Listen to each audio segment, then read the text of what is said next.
Look at this red little linen piece with some shirring, Pintucks at the back. So much fun to sew, and I've made it in a different way than the original pattern, but sort of the same. Hi sewing friends, I'm Karina from liftingpinsandneedles.com. Welcome to this channel that is all about sewing, limitless sewing, and today I have a super special little piece to share. It's red, it's made with a linen rayon blend that's super nice, soft and drapey, and I've been wanting to make this. I've had it in my mind for ages. And it's basically to fit into the style that I like to dress, which is a little cover up. Even though I live in hot weather, I do like having that third piece to put on top of whatever I wear. I've been building up this type of piece in different colors, different styles, different types of fabrics, knits and wovens. This is a woven, and the pattern I used as a base for my piece today is the Ballad blouse from Love Notions. This was a pattern that was released about 2 years ago, and in that opportunity I made 4 of them, all in different styles, and it is the Feature Friday pattern for today, Friday. So only today you can buy it for $5 versus the $12 from the original price. I'll leave you my affiliate link down below. If you'd like to use it to purchase your pattern, I do receive a small commission back. And I will also leave you the 2 videos I have on the channel about this blouse. I've sewn quite a few of the options, so you can see how many choices you can make and how many different styles you can come up with just the one pattern. At the moment I have one of them here. Of course here you can just see from here up. So before coming into this little room to film, I was outside and I just shot a quick little clip for you to see it. My little casual outfit for today, including one of my ballad blouses.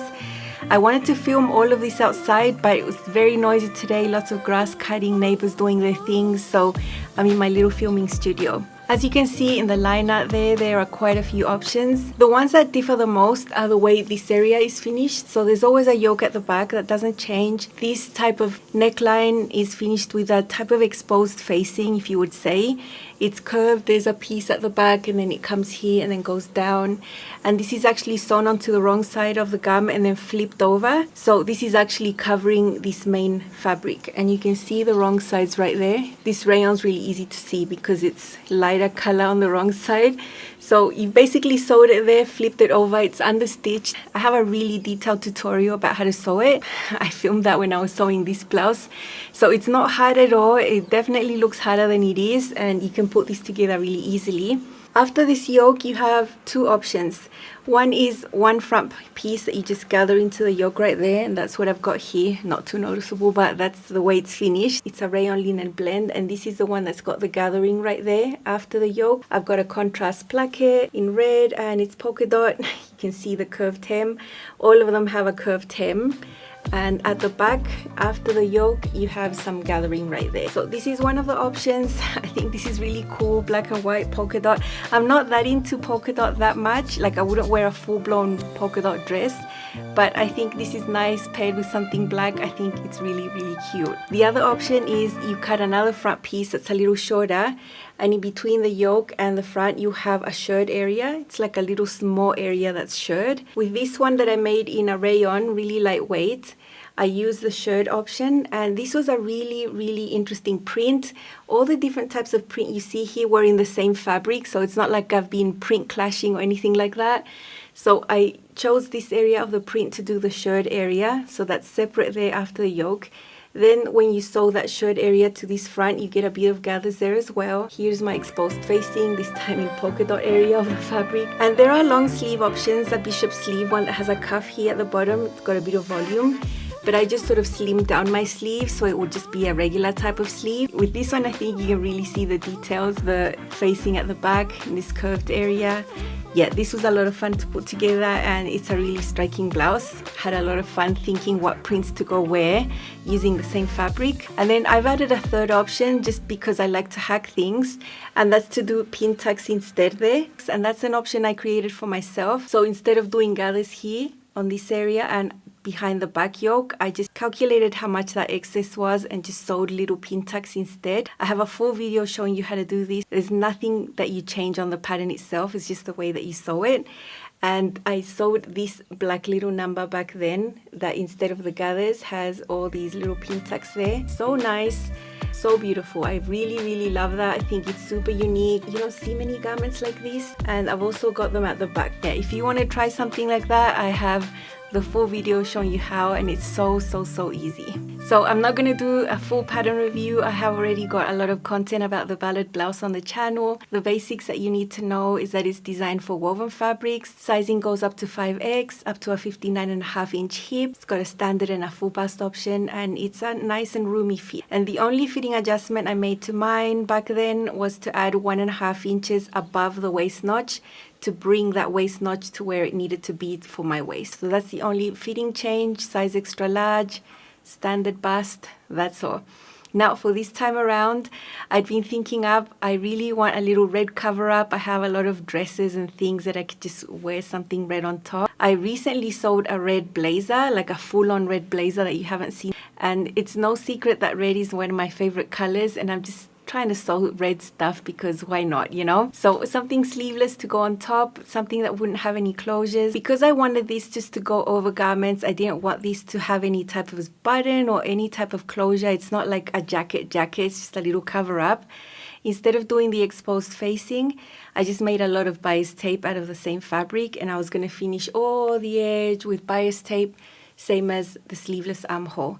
I chose my fabric. It's a rayon linen blend, you know, the type that has 55% linen, 45% rayon. So it's got that little bit of structure, but also the lovely drape, and the look is so beautiful. The tone of red is amazing. And I also chose to do the shirt area. I think it would look really pretty in the linen. It would really stand out as a nice detail. The other thing that I was going to do is at the back, instead of gathering the back piece into the yoke, I wanted to do all the little pintucks at the back. I thought it was also a detail that was going to look amazing with this linen rayon fabric. The other thing I wanted to do was straighten out the hem, so just get rid of that curved hem. I wanted to add a little bit of a patch pocket on the hips and a casing sewn on top, an exposed casing with a drawstring inside. No changes to the pattern pieces other than straightening out the hem and maybe shortening it a little bit.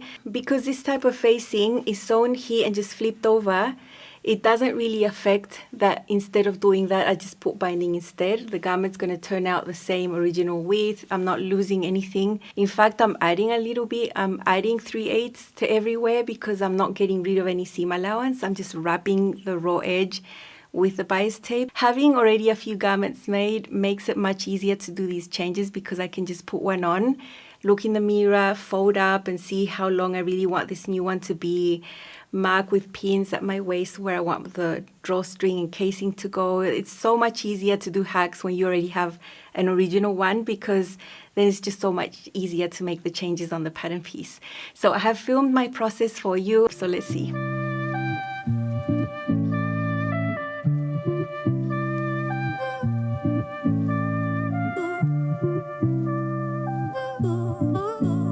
I always find that making changes to patterns is so much easier if you've already got one made, because you can just try it on. And here I can see how much I want to shorten in the front and the back to get rid of that curve. It's about 6 centimeters, about 2 3/8 of an inch. So that's my finished length. I'm going to transfer that to the pattern and add hem allowance. I also want to add a casing with a drawstring. So I'm marking that on the body, knowing that this is going to dip forward in the front to account for my bust volume and be sort of straighter at the back. I'm much happier doing that on the blouse and then just transferring that onto the pattern. Here you can see both pieces, my blouse next to it because I was busy measuring away, and you can see the red linen I'm going to use. I'm really excited to make this. Here you can see a little bit of the back. That dotted line you see there is the waistline, and these are the notches to match. This actually matches my waist. I had to add all that length above that to achieve that because I'm just taller. So on the back, this would just go straight towards the center back, but on the front you see it curves down, and I did that by putting the blouse on and just making sure this was going to be straight while seen, knowing that my bust volume here is going to give me that curve right there. If I had a smaller bust or no bust, then maybe doing it on the dotted line would help. But if I did it on the dotted line with my body, I would end up with the drawstring and casing pulling up towards the center and not actually at my waist. So that's why I'm going to mark this on my fabric, and that's where I'm going to put the casing, following that curve there. But on the body, it's going to look straight. This is the center front. I knew how much I wanted it to be shorter because I tried it on. That's my line here. That's where I would like the length to be.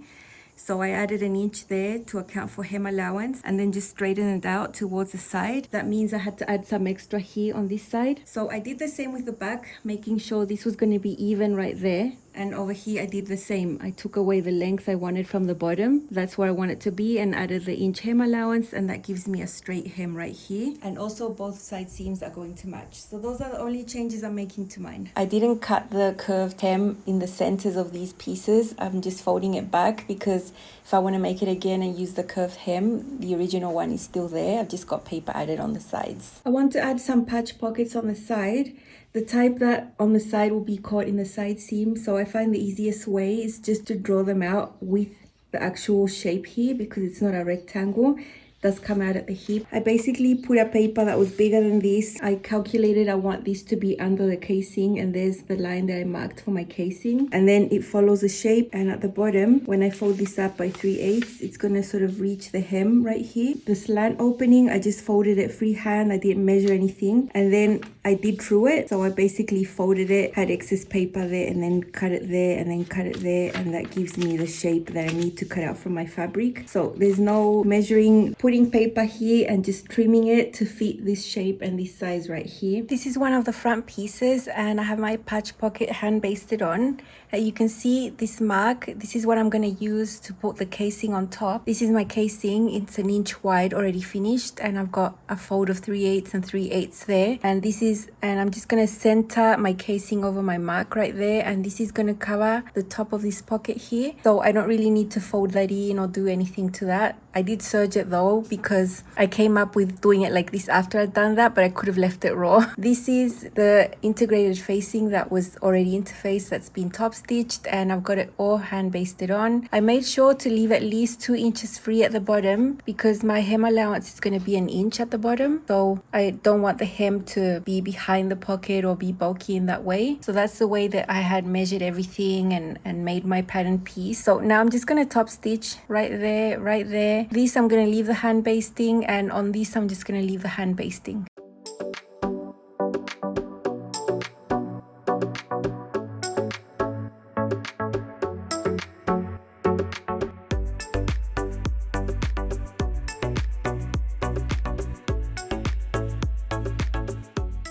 Instead of doing the original neckline that's interfaced and flipped to the right side and top stitched, I'm just going to bind everything. It's not going to make the blouse narrower at all. I'm not going to do buttons or anything. I'm just going to bind everything with this. And I've made it myself from the same fabric. It's 2 inches, and then by the length that I need, cut on the bias, and I've already passed it through my bias tape maker. And this ends up being like a 1/2 inch double fold bias tape if you were buying it. But I think it looks better when you make it yourself. Here is the blouse. This is a shirt area there. That was fun to do.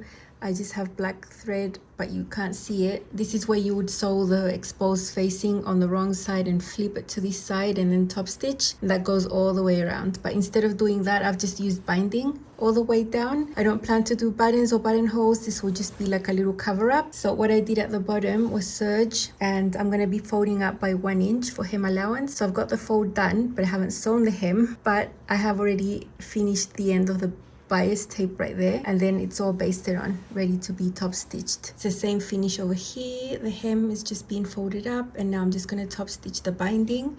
And I'm making the sleeveless. I've already got the binding hand basted on there. So once I do that, I'm going to head over to iron, press all of this hem up, sew the hem. The last step will be to sew on the casing here around the waist area. I've got the mark right there, or I'm just going to top stitch that on.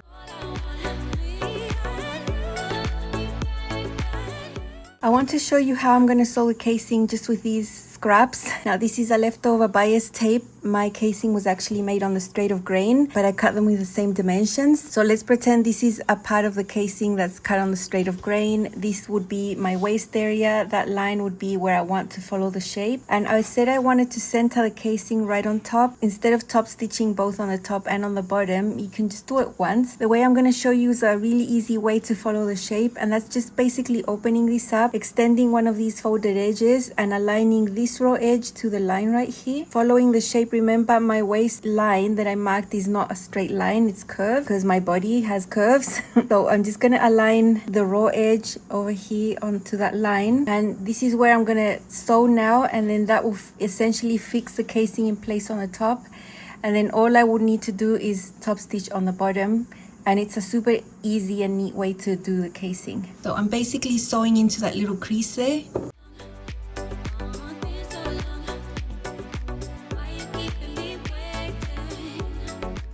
So doing it this way will ensure that my casing is centered right over the mark right there. And it's so much easier like this to get a really neat result. And then all I have to do, of course, I'd go to the iron and press this properly, maybe even hand baste it, and it's just top stitch the bottom now. It looks super neat and I'm really happy with the way it turned out. Okay, so here is my new Ballad cover up. You can see the shirt area here. It looks amazing. This is so pretty. I know they sell this type of thread in colors, but I just had black. I don't even have white at the moment, but it's not noticeable. I've done each row about 3/8 of an inch apart, and I think it looks very, very pretty. Here you have the yoke coming from the back. It's designed that way to sit further than your shoulder. On the body, the shoulder would be around here. And this is my sleeveless armhole.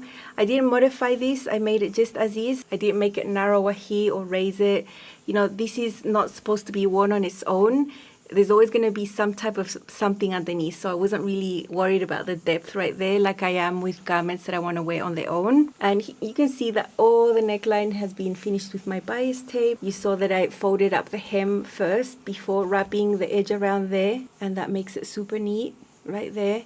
A lot of hand basting, but you know, it's always worth it. It's never a waste of time. Here is my patch pocket. I did interface that area that is folded to the back, and the pocket finishes above the hem right there, as you can see. I eyeballed this. I can fit my hand in.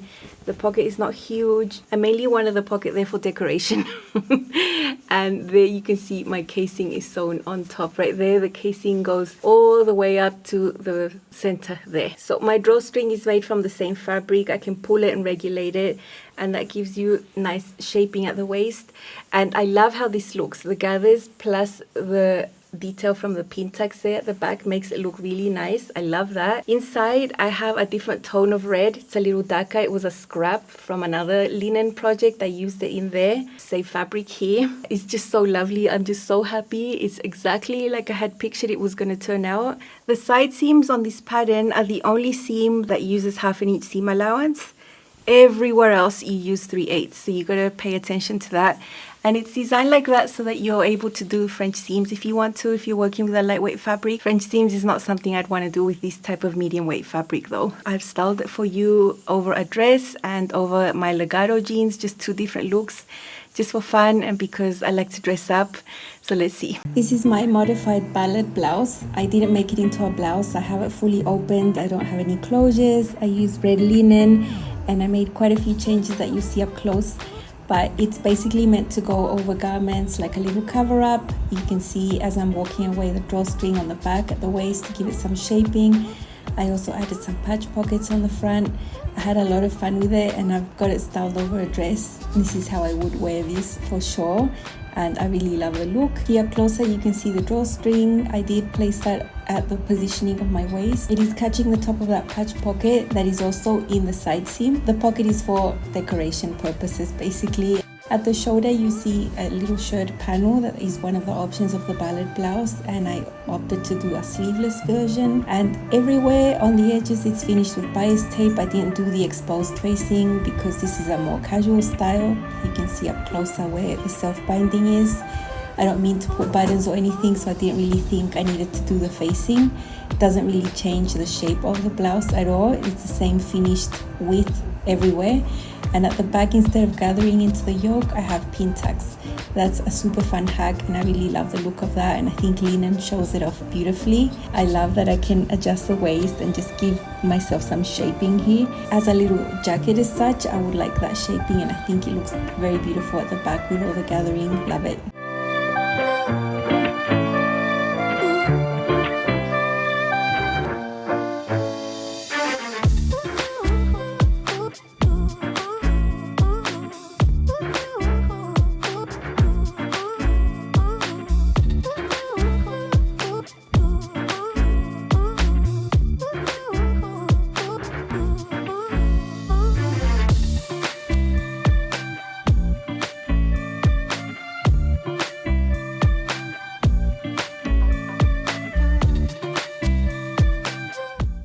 Here is the same modified ballad blouse, but as a little topper cover up, this time over my legato jeans and a basic black cami. It's a pretty basic outfit, but I think the little topper dresses it up beautifully and I love it. There you can see it up closer, the drawstring, how it brings it in all at the waist and gives you some shaping. Beautiful at the back. I really love it.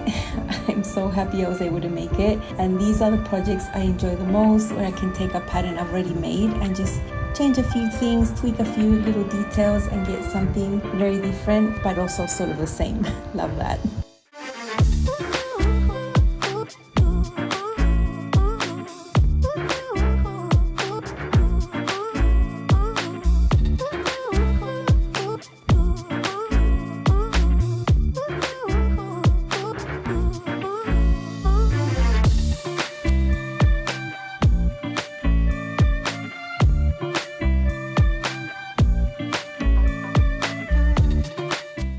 This was so much fun. I enjoy these projects so much. You don't know how much, because even though I'm using the same pattern, I know I'm making it a little different and just adapting it to what I wanted. And I really wanted a red little cover up. So just prepare to see me style this with other things in the future. I know it's going to be a staple. I know I'm going to wear it over so many of my things. And I'm just so happy I was able to sew it up and share. Maybe you want a garment similar to this, or I can give you ideas for other patterns as well. Remember that the Ballad is over 60% off today, $5. Make sure you don't miss out, because these are just one-day sales. I'll leave you my affiliate link in the description box and in the pinned comments. Hope this was fun. Have an amazing weekend. Bye.